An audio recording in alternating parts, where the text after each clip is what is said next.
പത്തനാപുരത്ത് വേടനിറങ്ങി വലിയൊരു ജനപ്രവാഹമാണ് LDFിന്റെ പരിപാടിയിൽ. യഥാർത്ഥത്തിൽ ഇതെല്ലാം ഒരു വോട്ട് ബാങ്ക് ആയിട്ട് മാറും. അല്ലെങ്കിൽ ഇലക്ഷൻ സമയത്ത് ഇങ്ങനെയൊക്കെ ചെയ്യുമ്പോൾ ഇപ്പോൾ വേടനെ പോലുള്ള ഒരാളെയൊക്കെ ഒരു ക്രൗഡ് പുള്ളറാണ് വേടൻ എന്ന് പറയുന്നത്. വേണ്ട ഏത് പരിപാടി എടുത്തു കഴിഞ്ഞാലും കൂടുതൽ ജനസാഗരമാണ്. ഇത് LDFിന് ഗുണം ചെയ്യും. സത്യത്തിൽ എന്താ സംഭവിച്ചെന്നറിയോ? ഇത്തവണ പ്രചരണത്തിൽ ഈ പത്തനാപുരത്തെ ചില ഓൺലൈൻ ചാനലുകാർ സുഹൃത്തുക്കളെയൊക്കെ കൂട്ടുപിടിച്ചുകൊണ്ട് വലിയ രീതിയിലുള്ള മാർക്കറ്റിംഗ് ആണ് നടന്നത്. ആളില്ലാത്ത ഇടങ്ങളിലൊക്കെ ഗണേഷ് കുമാറിന്റെ സ്വീകരണത്തിന് വലിയ ആളാണെന്ന് കാട്ടാൻ വേണ്ടി ഈ 10 പേര് കൂടി നിൽക്കുന്നിടത്ത് മാത്രം ക്യാമറയൊക്കെ വെച്ചുകൊണ്ട് വലിയ സ്വീകരണ പരിപാടികളാണ് എന്നൊക്കെ പറഞ്ഞു. ഈ പട്ടാഴി പഞ്ചായത്തിൽ തന്നെ ജ്യോതികുമാർ ചാമക്കാലയുടെ സ്വീകരണ പോയിന്റുകളുടെ പകുതി പോലും എടുത്ത് KB ഗണേഷ് കുമാറിന്റെ സ്വീകരണ പോയിന്റുകളില്ലായിരുന്നു. ചെല്ലുന്നിടങ്ങളിലൊക്കെ ഈ കൂടെ ചെന്ന് വണ്ടിയിൽ ഇറങ്ങുന്ന ആളുകൾ തന്നെ മാലയിട്ട് പോകേണ്ടുന്ന ഒരു സാഹചര്യം പത്തനാപുരത്ത് പല ബൂത്തുകളിലും സംഭവിച്ചു. സാധാരണക്കാരായ ജനങ്ങൾ ഇയാളെ കാണാൻ ഇറങ്ങി വന്നില്ല. കറതീർന്ന CPMകാരും കറതീർന്ന CPIക്കാരും കറതീർന്ന കേരള കോൺഗ്രസ് പിക്കാരും മാത്രമാണ് അവിടെയും ഇവിടെയൊക്കെ ഈ വികസന നായകനെന്ന് സ്വയം പറഞ്ഞു നടക്കുന്ന KB ഗണേഷ് കുമാറിനെ സ്വീകരിക്കാനായി ഓടിയത്. അപ്പോൾ സ്വാഭാവികമായും എന്നാൽ ജ്യോതികുമാർ ചാമക്കാലയുടെ സ്വീകരണ വേദികളൊക്കെ ബൂത്തുകളുടെ എണ്ണം കൂടുതലായിരുന്നു. ഉണ്ടായിരുന്ന ഇടങ്ങളിലൊക്കെ മാന്യമായ ആളുണ്ടായിരുന്നു. പരിപാടികളിലൊക്കെ ജനപങ്കാളിത്തം ഉണ്ടായിരുന്നതാണ്. സോഷ്യൽ മീഡിയ ചാനലുകാരെ ഉപയോഗിച്ചുകൊണ്ട് ഫേസ്ബുക്കിലും യൂട്യൂബിലും ഒക്കെ ഇപ്പൊ ഒന്ന് കൊഴുപ്പിച്ച് കാണിക്കാൻ മാത്രമാണ് ഇവർക്ക് സാധിച്ചത്. മുന്നോട്ടെടുത്ത് വെച്ച ആയുധങ്ങൾ മുഴുവൻ തിരിച്ചടിക്കുന്ന അവസ്ഥയിലേക്ക് പോയി. അവസാനം നമ്മൾ കണ്ടത് കഴിഞ്ഞ ദിവസം ഏഷ്യാന്റെ ചാനൽ ചർച്ചയിൽ അവിടുത്തെ ഒരു KSUവിന്റെ വനിതാ പ്രവർത്തകയെ തെറി വിളിച്ചുകൊണ്ട് അസഭ്യം പറഞ്ഞുകൊണ്ട് മർദ്ദിക്കാൻ ഓടിയെടുക്കുന്ന ഒരു കൂട്ടം ഗുണ്ടകളെ പോലും പത്തനാപുരത്ത് കാണുന്ന സാഹചര്യം ഉണ്ടായി. പത്തനാപുരത്ത് ഗണേഷ് കുമാർ നെയ്തുവിട്ട അമ്പ മുഴുവൻ തിരിച്ചു വന്ന് സ്വന്തം മൂട്ടിൽ കുത്തുന്ന അവസ്ഥയാണ് കണ്ടത്. NSSുമായി ബന്ധപ്പെട്ട വിഷയം, സ്വന്തം കുടുംബത്തിൽ ബന്ധപ്പെട്ട വിഷയം, പിന്നെ വികസനം ഉയർത്തിക്കാട്ടാൻ ശ്രമിച്ചു. ഈ 5 വർഷക്കാലങ്ങൾക്കിടയിൽ പത്തനാപുരത്ത് നടപ്പിലാക്കിയ ഏതെങ്കിലും ഒരു ബൃഹത് പദ്ധതി ഉണ്ടോ എന്ന് ചോദിച്ചാൽ ഇല്ല എന്ന് മറുപടി പറയാതെ പറയേണ്ടി വരുന്ന ഒരു സാഹചര്യത്തിലേക്ക് ഗണേഷ് കുമാറിന് പോകേണ്ടി വന്നു. ഗണേഷ് കുമാർ KSRTCയെ മെച്ചപ്പെടുത്തി രക്ഷപ്പെടുത്തി എന്നൊക്കെ പറയുമ്പോൾ ഗണേഷ് കുമാറിന് ആദ്യം വോട്ട് ചെയ്യില്ല എന്ന് രഹസ്യമായി പറയുന്നത് KSRTCയിലെ ജീവനക്കാരും അവരുടെ കുടുംബമാണ്. ഓട്ടോറിക്ഷ തൊഴിലാളികളാണ്, സാധാരണക്കാരായ ആളുകളാണ്. ഇനി ഞാൻ വലിയ KSRTCയെ രക്ഷിക്കാൻ പോയാലാണ് കൊട്ടാരക്കരയിൽ 18 കോടി രൂപയ്ക്ക് ബസ് ടെർമിനൽ പണിയുന്നു എന്ന് പറയുമ്പോൾ ഒരു നാടിന്റെ വികസനത്തെ ആദ്യം വിളക്കുന്നത് അവിടെ ബസ്സിൽ ചെന്നിറങ്ങുന്ന അവിടുത്തെ ബസ് സ്റ്റാൻഡിന്റെ വികസനമാണ്. പത്തനാപുരത്ത് കഴിഞ്ഞ 25 വർഷമായി MLA ആയും അതിൽ 2 തവണ ഗതാഗത വകുപ്പ് മന്ത്രിയുമായിരിക്കുന്ന KB ഗണേഷ് കുമാർ അവിടുത്തെ KSRTC ബസ് സ്റ്റാൻഡ് ഒന്ന് ഡെവലപ്പ് ചെയ്യാൻ പോലും തയ്യാറായിട്ടില്ല എന്ന് പറയുമ്പോൾ ആ വികസന നായകന്റെ കാഴ്ചപ്പാടിനെ കുറിച്ച് നിങ്ങൾക്ക് കൃത്യമായി മനസ്സിലാകും. തമിഴ്നാട്ടിൽ നിന്നും കേരളത്തിന്റെ വിവിധ ഭാഗങ്ങളിൽ നിന്നും പുനലൂർ കടന്ന മലയോര ഹൈവേയിലൂടെ പത്തനാപുരം പാസ് ചെയ്ത് മുന്നോട്ട് പോകുന്ന ശബരിമല തീർത്ഥാടകർക്ക് കൃത്യമായ ഒരു ഇടത്താവളം ഒരുക്കാൻ KB ഗണേഷ് കുമാറിന് സാധിച്ചിട്ടില്ല. അവരാണ് ശബരിമലയെ സംരക്ഷിക്കാൻ നടക്കുന്നത്. ചന്തയിൽ ഷോപ്പിംഗ് കോംപ്ലക്സ് പഞ്ചായത്തിന്റെ നിന്ന് ലോൺ എടുപ്പിച്ച് പഞ്ചായത്തിനെ കൊണ്ട് ഷോപ്പിംഗ് കോംപ്ലക്സ് പണിഞ്ഞ് സുഹൃത്തായ മോഹൻലാലിന്റെ ആശീർവാദ് സിനിമാസിനും ലുലുവിന് കൊടുക്കുമെന്നൊക്കെ പറഞ്ഞ് വലിയ കെട്ടിടം പണിതിട്ടു. ടൗണിന്റെ മോച്ചായ മാറി. അതോടുകൂടി അവിടെ നിന്ന് കുടിയൊഴിക്കപ്പെട്ട പാവപ്പെട്ട ചെറുകിട കച്ചവടക്കാർക്ക് ഒരു മാർക്കറ്റ് ഉണ്ടാക്കി കൊടുക്കാൻ KB ഗണേഷ് കുമാറിന് സാധിച്ചിട്ടില്ല. ശബരി ബോട്ടിലിംഗ് പ്ലാന്റ് 1.5 കോടി രൂപയ്ക്ക് നിർമ്മാണം പൂർത്തീകരിച്ചിട്ട് കാട് കൂടി കിടക്കാൻ തുടങ്ങിയിട്ട് വർഷം 10 ആകുന്നു. ഓപ്പൺ ചെയ്യാൻ KB ഗണേഷ് കുമാറിന് സാധിച്ചിട്ടില്ല. സർക്കാർ തലത്തിൽ ഒരു കോളേജ് കൊണ്ടുവരാൻ KB ഗണേഷ് കുമാറിന് സാധിച്ചിട്ടില്ല. 13 വർഷമായി ഉമ്മൻചാണ്ടി സർക്കാർ KM മാണി സാറിന്റെ ബഡ്ജറ്റിൽ പത്തനാപുരം താലൂക്ക് അനുവദിച്ചിട്ട് പത്തനാപുരം താലൂക്ക് ആശുപത്രി കൊണ്ടുവരാൻ ഉദ്ഘാടനം ചെയ്യാൻ KB ഗണേഷ് കുമാറിന് സാധിച്ചിട്ടില്ല. അവിടെ ഒരു കോടതി സമുച്ചയം പണിയാൻ KB ഗണേഷ് കുമാറിന് സാധിച്ചിട്ടില്ല. അവിടെ ഒരു മജിസ്ട്രേറ്റ് കോടതി അല്ലാതെ മറ്റൊരു കോടതിയും കൊണ്ടുവരാൻ KB ഗണേഷ് കുമാറിനെ കൊണ്ട് സാധിച്ചിട്ടില്ല. നഗരത്തിന്റെ കാര്യം മാത്രമാണ് ഞാൻ എണ്ണി പറഞ്ഞുകൊണ്ടിരിക്കുന്നത്. അത്തരത്തിൽ വികസനത്തിൽ അമ്പയെ പരാജയപ്പെട്ട് നിൽക്കുന്ന കുറെ ഹൈമാസ്ക് ലൈറ്റുകളും കുറെ BMBC നിലവാരത്തിൽ ഉയർത്തി എന്ന് പറയപ്പെടുന്ന റോഡുകൾ അത് എല്ലായിടത്തും നടന്നതാണ്. മലയോര ഹൈവേ പുനലൂരിൽ തുടങ്ങി പത്തനാപുരത്ത് കൂടി കടന്ന് അത് കോന്നിയിലൂടെ റാന്നിയിലൂടെ ഒക്കെ കടന്നു പോകുന്ന മലയോര ഹൈവേ ആണ്. അതാണ് ഈ നഗരത്തിന്റെ മുഖച്ഛായ മാറ്റി എന്ന് പറയുന്നത്. ഇയാൾ കൊണ്ടുവന്നത് കേരളത്തിൽ ആദ്യമായി ജർമ്മൻ ടെക്നോളജിയിൽ 2 റോഡ് കൊണ്ടുവന്നു. ജർമ്മൻ ടെക്നോളജി റോഡിൽ ഈ പറയപ്പെടുന്ന വണ്ടിയുടെ കുണ്ടിയിലൂടെ സിമന്റ് വീഴുമെന്നും വണ്ടിയുടെ മുൻവശത്തിലൂടെ അതല്ല ഉപയോഗിക്കേണ്ട വാക്ക് വേറെയാണ്, ഞാൻ ഇതായോണ്ട് ഉപയോഗിക്കുന്നില്ല, ടാറ് വീഴുമെന്നും ഇവിടെ കിളച്ചു മറിച്ച് കൊണ്ടുവന്ന് KB ഗണേഷ് കുമാറിന്റെ മാത്രം വികസനമാണെന്നും കുറച്ച് ചേച്ചിമാരെയും ചേട്ടന്മാരെയും നിരത്തി നിർത്തിക്കൊണ്ട് സോഷ്യൽ മീഡിയയിലൂടെ ഘോരം പ്രസംഗിച്ചപ്പോൾ പുള്ളി അറിഞ്ഞില്ല ഇത് തനിക്ക് വെക്കാൻ പോകുന്ന അമ്പ് തിരിച്ചു വന്ന് തന്റെ കുണ്ടിയിൽ തന്നെ തറയ്ക്കുമെന്ന കാര്യം KB ഗണേഷ് കുമാർ അറിഞ്ഞിരുന്നില്ല. പാവപ്പെട്ട കേരളത്തിന്റെ PWD മന്ത്രി പൊതുമരാമത്തിന്റെ മന്ത്രി മുഹമ്മദ് റിയാസ് ഒന്ന് അതിലേക്കൂടെ പോയപ്പോൾ എന്നാൽ ജർമ്മൻ ടെക്നോളജി ഒന്ന് കണ്ടേക്കാം എന്ന് കരുതി അവിടെ ഓടിച്ചെന്ന് അവിടുത്തെ പത്തനാപുരത്തെ സോഷ്യൽ മീഡിയ ചാനലുകാരൊക്കെ ആ വീഡിയോ എടുത്തിട്ടപ്പോൾ ആശാനങ്ങ് പിണങ്ങി. എന്നാൽ നീ അങ്ങ് ഉണ്ടാക്കിക്കോ എന്ന മട്ടിലായി ആശാൻ. സോഷ്യൽ മീഡിയ ചാനലുകാർ പലരും ആ വീഡിയോ ഡിലീറ്റ് ചെയ്തിട്ട് കട്ടം വഴി ഓടേണ്ടത് ഒരു സാഹചര്യത്തിലേക്കൊക്കെ പോകുന്ന ഒരു സാഹചര്യം പത്തനാപുരത്ത് ഉണ്ടായി എന്നുള്ളതാണ് സത്യം. ആ ജർമ്മൻ ടെക്നോളജി റോഡ്, അതായത് വണ്ടിയുടെ കുണ്ടിയിലൂടെ വരുന്ന സിമെന്റ് കൊണ്ടുണ്ടാക്കിയെടുത്ത ആ ജർമ്മൻ ടെക്നോളജി റോഡ് ഇന്ന് ഗണേഷ് കുമാരൻ എഴുതി വിട്ട അമ്പ് തിരിച്ചു വന്ന് കുണ്ടിയിൽ കൊണ്ടതിന്റെ ഏറ്റവും വലിയ ഉദാഹരണമായി മാറിയിരിക്കുകയാണ്. ജർമ്മൻ ടെക്നോളജി റോഡിലൂടെ പോയിക്കൊണ്ടിരിക്കുന്ന പൊട്ടി തിന്നുന്നവരും കുഴിയിൽ വീണ് നടുപൊടിയുന്നവരും ഗണേഷ് കുമാറിനെ ചീത്ത വിളിച്ചുകൊണ്ടിരിക്കുകയാണ്. ഗ്രാമീണ റോഡുകൾ പലതിന്റെയും അവസ്ഥ ഇതാണ്. ഇനി ഞാൻ പറഞ്ഞു വരുന്നത്, മാധ്യമങ്ങളുടെ മുന്നിൽ ഇദ്ദേഹം എപ്പോഴും പറയുന്ന ഒരു കാര്യമുണ്ട്. ഞാൻ നിൽക്കുന്നതിൽ നിന്ന് 1/2 കിലോമീറ്റർ ചുറ്റളവിൽ നോക്കൂ, ഞാൻ ചെയ്ത വികസന പ്രവർത്തനങ്ങൾ കാണാം. അദ്ദേഹം പറയുന്ന ഒരു പോയിന്റാണ്. ഞാൻ എവിടേക്ക് ചെന്നാലും എന്നെ കാണാൻ കുട്ടികളും മുതിർന്നവരുമായ ആളുകൾ ഓടിയെത്തുന്നു, എന്നെ വാരിപ്പിണരുന്നു, കെട്ടിപ്പിടിക്കുന്നു, ഉമ്മ വെക്കുന്നു. ഇതാണ് എന്റെ വിശ്വാസം. KB ഗണേഷ് കുമാർ ഒരു ബ്രാൻഡാണ്. 25 വർഷക്കാലം കൊണ്ട് പത്തനാപുരത്തുകാരുടെ മനസ്സിലാണ്, ഹൃദയത്തിലാണ് KB ഗണേഷ് കുമാർ താമസിക്കുന്നത്. എനിക്ക് ഇവിടെ എന്ത് അപവാദത്തെയും എതിർത്തുകൊണ്ട് നാട്ടിൽ ഞാൻ ചെയ്ത വികസന പ്രവർത്തനങ്ങളും ക്ഷേമ പ്രവർത്തനങ്ങളും കൊണ്ടും വോട്ട് നേടാൻ സാധിക്കുമെന്ന് പറയുന്ന KB ഗണേഷ് കുമാറിന് 10 പേരെ 100 പേരെ ഒരുമിച്ച് കൂട്ടാൻ വേടൻ എന്ന് പറയുന്ന റാപ്പ് സിംഗറെ പത്തനാപുരം നിയോജക മണ്ഡലത്തിൽ ഇറക്കിയെങ്കിൽ എഴുതി വെച്ചോ, ഇത് ഒരേ ഒരാളുടെ വിജയമാണ്. അയാളുടെ പേര് ജ്യോതികുമാർ ചാമക്കാലായതാണ്. 25 വർഷക്കാലം, ഈ 5 വർഷം മുമ്പ് 2021 ജ്യോതികുമാർ ചാമക്കാലയുമായി നേർക്കുനേർ കൊമ്പ് കോർത്തപ്പോഴും ഗണേഷ് കുമാർ ഉയർത്തിരുന്നില്ല.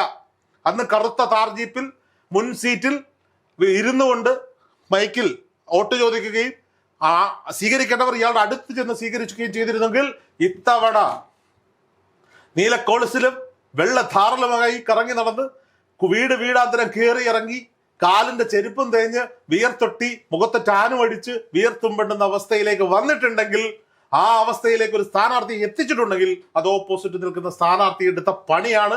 ആ സ്ഥാനാർത്ഥിയുടെ പേരാണ് ജ്യോതികുമാർ ചാമക്കാല.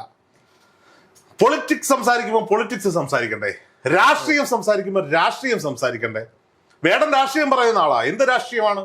ദളിത് രാഷ്ട്രീയം പറയുന്ന ആളാണ്. ദളിതർക്ക് വേണ്ടി സംസാരിക്കുന്ന ആളാണ്. വേടനെ ഇഷ്ടപ്പെടുന്ന വർഗത്തിന് വേണ്ടി, അല്ലെങ്കിൽ വേടനെ ചേർത്ത് പിടിക്കേണ്ട അരികവൽക്കരിക്കപ്പെടുന്ന സമുദായത്തിന് വേണ്ടി സംസാരിക്കട്ടെ, ഒരു പ്രശ്നവുമില്ല.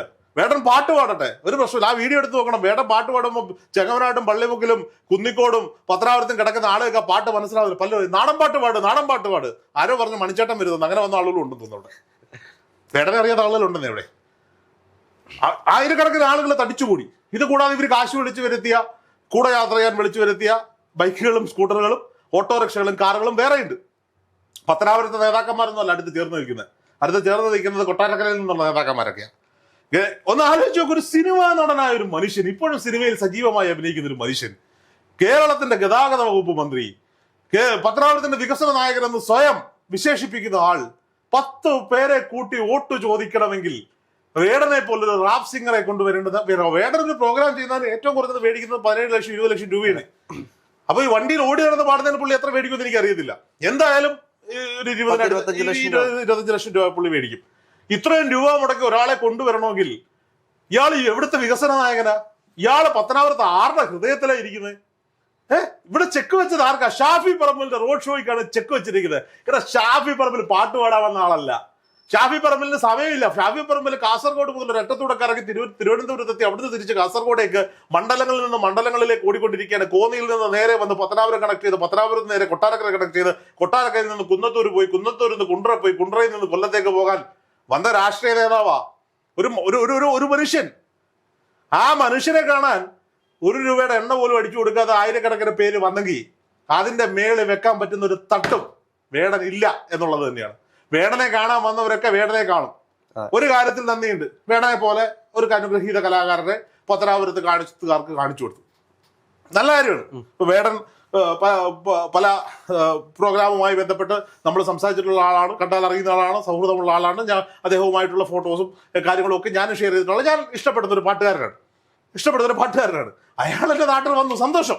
വേടനെ കാണാൻ പറ്റിയല്ലോ നമ്മുടെ നാട്ടുകാർക്ക്.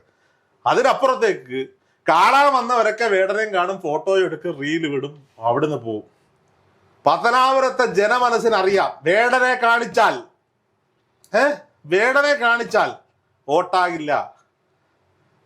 കഴിഞ്ഞ ഈ ഇലക്ഷൻ പ്രഖ്യാപിക്കുന്നതിന് മുമ്പ് ഒരു 10-25 ദിവസത്തിന് മുന്ന് വരെ ശരീരഭാഷയിലും നാക്കിൽ നിന്ന് വരുന്ന ഭാഷയിലും അടിമുടി അഹങ്കാരവും അഹന്തയും നടന്ന ഒരുത്തൻ പിറ്റേന്ന് രാവിലെ ഇറങ്ങി അയ്യോ ചേച്ചിയേ കെട്ടിപ്പിടിച്ചാൽ, അമ്മേ കെട്ടിപ്പിടിച്ചാൽ മോനെ കെട്ടിപ്പിടിച്ചാൽ കുഞ്ഞുവാവേ ഉവാവിയാണോടാ എന്ന് ചോദിച്ചാൽ ഓട്ടാകുമോ? ഇല്ല. 5 വർഷക്കാലങ്ങൾ 25 വർഷക്കാലങ്ങളിൽ കഴിഞ്ഞ 5 വർഷക്കാലവും KV ഗണേഷ് കുമാറിനെ ബാധിച്ചിരുന്ന അഹങ്കാരത്തിന്റെ ശബ്ദമുണ്ട്, അഹങ്കാരത്തിന്റെ ധ്വനിയുണ്ട്. അത് പത്തനാപുരത്തിലെ ജനം മറന്നിട്ടില്ല. ഒന്നാം പിണറായി സർക്കാരിന്റെ കാലത്ത് മന്ത്രിസ്ഥാനം കിട്ടാതെ, രണ്ടാം പിണറായി സർക്കാരിന്റെ കാലത്ത് 2.5 വർഷക്കാലം മന്ത്രിയാകാൻ പറ്റാതെ ഫ്രസ്ട്രേറ്റഡ് ആയിട്ടിരുന്ന് ആന്റണി രാജുവിനെ പല വിഷയങ്ങളും വിമർശിച്ച് KSRTCയെ വിമർശിച്ച് കയ്യിൽ KSRTC കിട്ടിയപ്പോ മൊബൈൽ ക്യാമറകളുമായി ഷോയ്ക്ക് ഇറങ്ങിയപ്പോ CPM എന്ന് പറഞ്ഞു, മോനെ കുഞ്ഞെ മണ്ട ഒതുങ്ങിക്കോ എന്ന് പറഞ്ഞതിന് ശേഷം കുറെ ബസ്സുകളൊക്കെ വാങ്ങിക്കൂട്ടി. KSRTC എന്ന് പറഞ്ഞിട്ടൊരു കണ്ടക്ടർ ഉണ്ടല്ലോ, അല്ല ഡ്രൈവർ ഉണ്ടല്ലോ, യദു ഒരു വീഡിയോ പറയുന്നത് കേട്ടോ, 10 ചേസ് മേടിക്കുമ്പോൾ ഒരു ചേസ് ഫ്രീ ആണ്. എനിക്കറിയത്തില്ല കേട്ടോ. അങ്ങനെയാണെങ്കിൽ എത്ര ചേസുകൾ എത്ര ഓടി കെട്ടി ഇറക്കി. അതെ, കുഞ്ഞു ഞെറുക്ക് പരിപാടികളൊക്കെ കാണിച്ച് പുള്ളി വലിയ സംഭവമാക്കി മാറ്റുകയാണ്. ഈ വണ്ടിയിൽ കിടന്നുകൊണ്ട് ഫോൺ ചാർജ് ചെയ്യാൻ കേട്ടോ.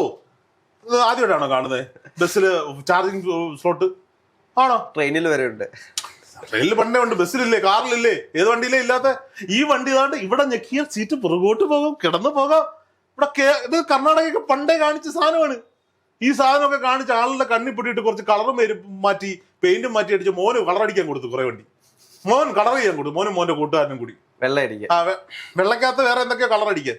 ടൂറിസ്റ്റ് ബസ്സുകളുടെ നിറം മാറ്റാൻ 1 ലക്ഷം രൂപ കൊടുക്കാൻ. ടൂറിസ്റ്റ് ബസ് നിറം മാറ്റണമെങ്കിൽ 1 ലക്ഷം രൂപ കൊടുക്കാൻ.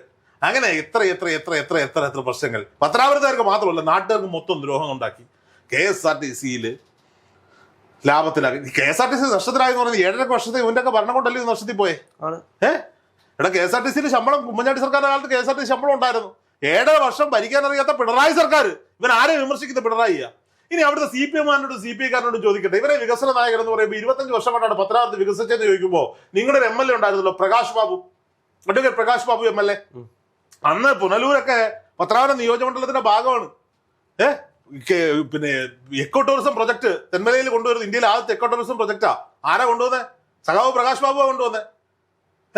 ഇപ്പൊ ഇവര് പറയുന്നത് 25 വർഷത്തെ വികസനം, കാട്ടുപത്തനാപുരത്തെ നാട്ടുപത്തനാപുരമാക്കിയത് KV ഗണേഷ് കുമാറാന്ന് പറയുന്ന CPI-കാരന്മാരോട് ഒരൊറ്റ ചോദ്യം. നിന്റെയൊക്കെ MLA ആയിരുന്ന അഡ്വക്കേറ്റ് പ്രകാശ് ബാബു, കുന്നിക്കോടിന്റെ സ്വന്തം മനുഷ്യൻ, ആ നാട്ടുകാരൻ, അയാൾ പാടായിരുന്നോ?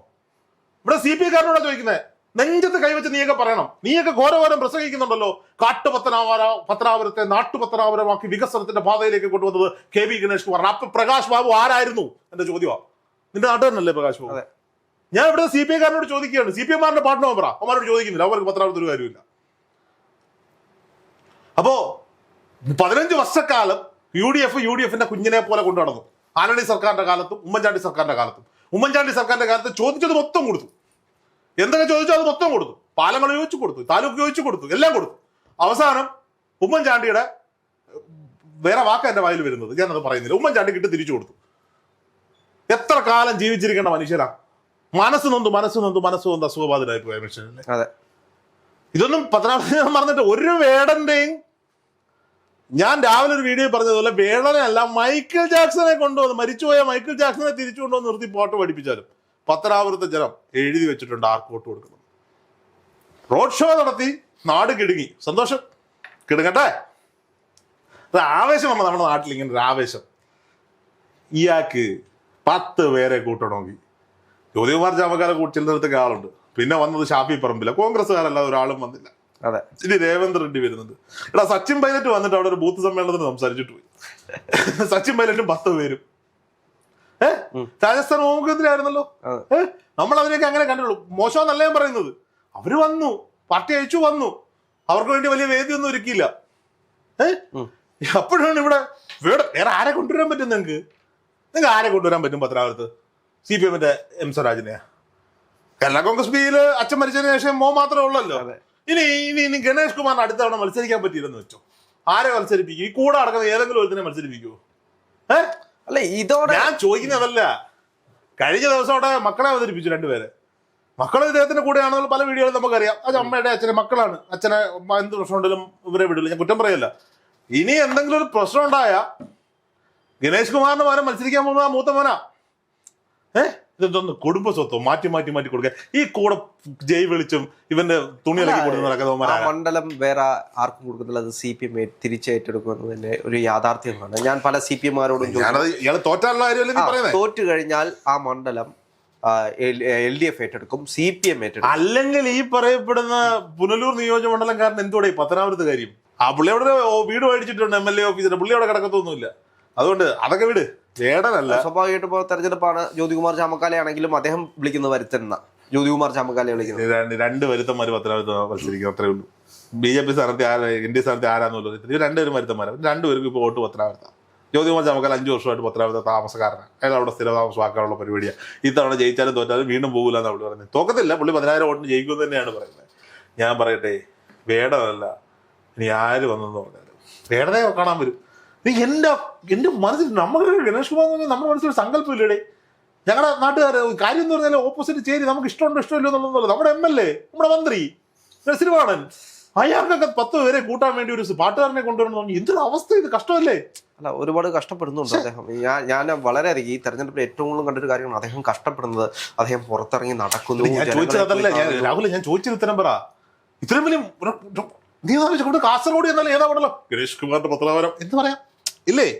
സിനിമാടനല്ലേ, മന്ത്രിയല്ലേ, 25 വർഷമായിട്ട് MLA ആയിട്ടിരുന്നത്. ശരി, ആ മനുഷ്യന് 10 പേരെ കൂട്ടാൻ ഒരു പാട്ടുകാരനെ കൊണ്ട് ഇന്നലെ അങ്ങോട്ട് വന്നൊരു ചെറുക്കൻ പാട്ടുകാരനെ കൊണ്ടുവരണമെന്ന് പറഞ്ഞാൽ എന്തൊരു അവസ്ഥയാണ്! സങ്കടം, കഷ്ടം, മാമ, കഷ്ടം, മോശം.